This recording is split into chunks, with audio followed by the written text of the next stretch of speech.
नमस्कार दोस्तों, मैं श्रवण कुमार लॉ स्टूडेंट आप सभी का इस वीडियो में तहे दिल से स्वागत करता हूं। आज हम एक्ट ऑफ गॉड के बारे में पढ़ेंगे, जो लॉ ऑफ टॉर्ट में एक डिफेंस है, जिसे डिफेंडेंट ले सकता है और इसके आधार पर वह लाइबिलिटी से बच जाता है। एक्ट ऑफ गॉड को फोर्स मेजोर, विस मेजोर के नाम से भी जानते हैं, इसलिए कहीं पर भी ये तीनों टर्म आए तो इनका एक ही मतलब समझें, जो है एक्ट ऑफ गॉड। तो चलो फ्रेंड, एक्ट ऑफ गॉड को देखते हैं। Act of God serves as a good defence under the law of tort.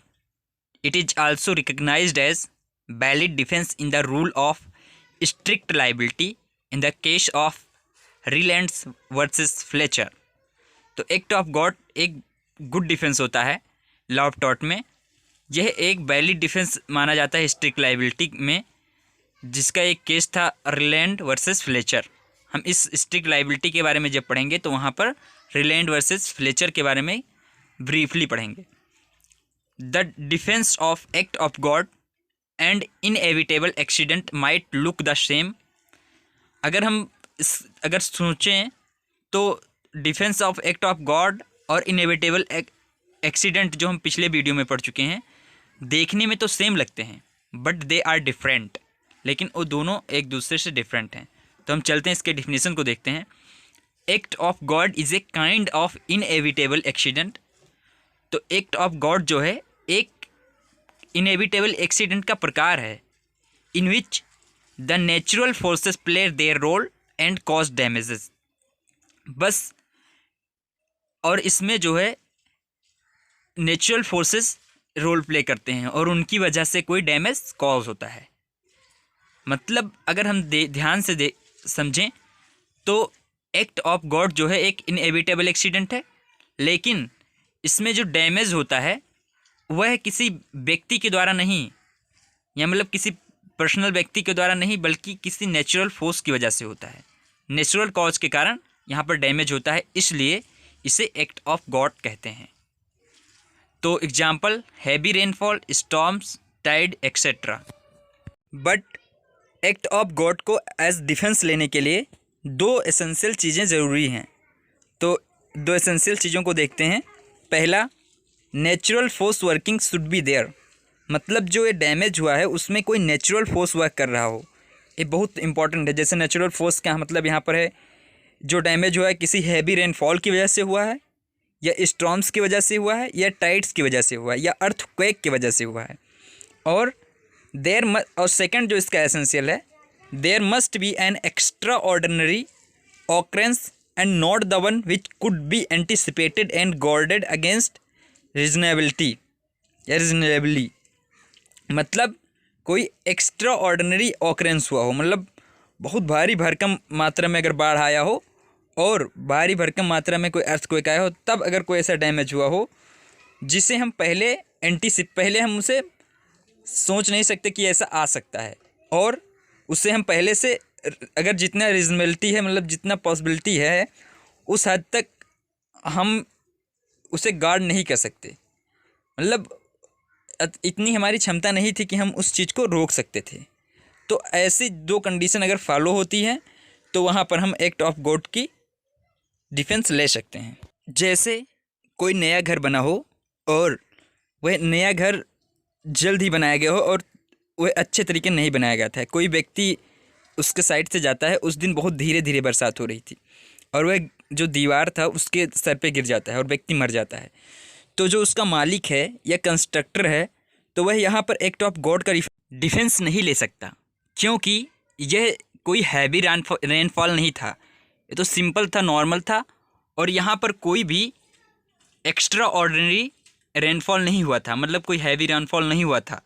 तो इसलिए यहाँ पर वह एक्ट ऑफ गॉड का डिफेंस नहीं ले सकता, और वह उस डेथ के लिए वो मतलब लायबल होगा और कंपनसेशन भी देगा। तो एक्ट ऑफ गॉड को अच्छे से समझने के लिए कुछ केस लॉज या जजमेंट को देखते हैं, जिसमें पहला जजमेंट है Ramalinga Nadar versus Narayana Reddy R. In this case, the unruly mob robbed all the goods transported in the defendant's lorry. तो इस केस में एक बौखलाई पागल हुई भीड़ जो है वह मतलब एक ट्रांसपोर्टेड गुड्स को लूट लेती है। तो यह तो कोई एक्ट ऑफ गॉड हुआ नहीं, क्योंकि इसमें कोई भी नेचुरल फोर्स वर्क नहीं कर रहा है, इसलिए सीधा सा इसे पहला एसेंशियल नहीं पूरा हो रहा है, तो यहाँ पर यह एक्ट ऑफ गॉड नहीं होगा। तो it can not be considered to be an act of God and the defendant as a common carrier will be compensated for all the loss suffered by him. और इस case में decide किया गया कि यह एक्ट ऑफ गॉड नहीं था, जो मतलब भीड़ के द्वारा सामान लूटा गया, इसलिए जो डिफेंडेंट है उसे कंपनसेट किया जाएगा उसके हर एक लॉस को। अब हम दूसरे केस लॉस को देखते हैं, Nichols versus marshland. In this case the defendant created an artificial lake on his land bye collecting water from natural streams.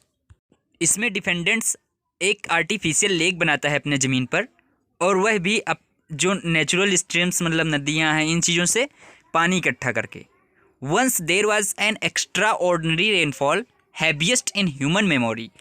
और एक बार वहाँ पर बहुत खतरनाक मूसलाधार बारिश होती है, जो मनुष्य के जीवन का सबसे बड़ा मतलब बहुत बड़ा बरसात था, और ये यादगार वाला टाइप का है। The embankments of lake got destroyed and washed away all the 4 bridges belonging to the plaintiff. तो प्लेंटिफ की जो 4 ब्रिजेस थीं उसको यह लेक की टूटने की वजह से वो 4 ब्रिजेस टूट जाती हैं।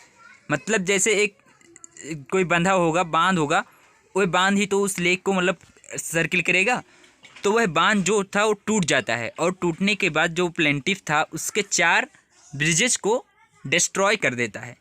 The court held that the defendants were not liable as the same was due to act of God.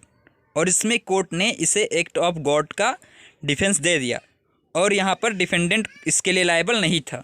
अगर हम एक्ट ऑफ गॉड के डिफिनीशन को फिर से रिमाइंड करें तो उसमें एक चीज़ लिखा था कि जो डैमेज कॉज होना चाहिए वह नेचुरल फोर्स की वजह से होना चाहिए। तो यहाँ पर भी हैवी रेनफॉल था जो एक नेचुरल फोर्स था, और यह रेनफॉल एक एक्स्ट्रा ऑर्डिनरी ऑकरेंस भी था, इसलिए इसे हम एक्ट ऑफ गॉड कंसिडर करेंगे, और यहाँ पर जो डिफेंडेंट है डैमेज के लिए लाइबल नहीं होगा। और इसी केस में अगर जो लेक का एम्बार्कमेंट था वह उसके डिफेंडेंट के लापरवाही या नेग्लिजेंस की वजह से टूटता, तो यहाँ पर वह इसके लिए लाइबल होता, और यहाँ पर हम उसे एक्ट ऑफ गॉड का डिफेंस नहीं देते। अब हम तीसरे जजमेंट को देखेंगे, Kallulal versus Hemchand. In this case the wall of a building collapsed due to normal rainfall of about 2.66 inches. तो यहाँ पर जो इस केस में कल्लूलाल वर्सेस हेमचंद में एक दीवार था जो कोलैप्स हो जाता है, मतलब गिर जाता है एक नॉर्मल रेनफॉल की वजह से। मतलब नॉर्मल मतलब ये 2.66 इंच का रेनफॉल हुआ था। The incident resulted in the death of the respondent children. तो रिस्पॉन्डेंट मतलब प्लेंटिफ और रिस्पॉन्डेंट सेम चीज़ होता है, तो मतलब रिस्पॉन्डेंट चिल्ड्रेन का इस वजह से डेथ हो जाता है। The court held that the defence of act of God can not B pleaded by the appellants, appellant means defendant, in this case as that much rainfall was normal and something extraordinary is required to plead this defense। और इसमें court ने सीधा सा कहा कि यह एक normal rainfall था, और यहाँ पर एक अगर एक्स्ट्रा ऑर्डिनरी ऑकरेंस होना चाहिए इस एक्ट ऑफ गॉड के डिफेंस को लेने के लिए, और कोर्ट ने अपीलेंट को लाइबल ठहराया। आपने इस वीडियो को बहुत ध्यान से सुना और अपना बहुमूल्य समय दिया, इसके लिए बहुत बहुत धन्यवाद।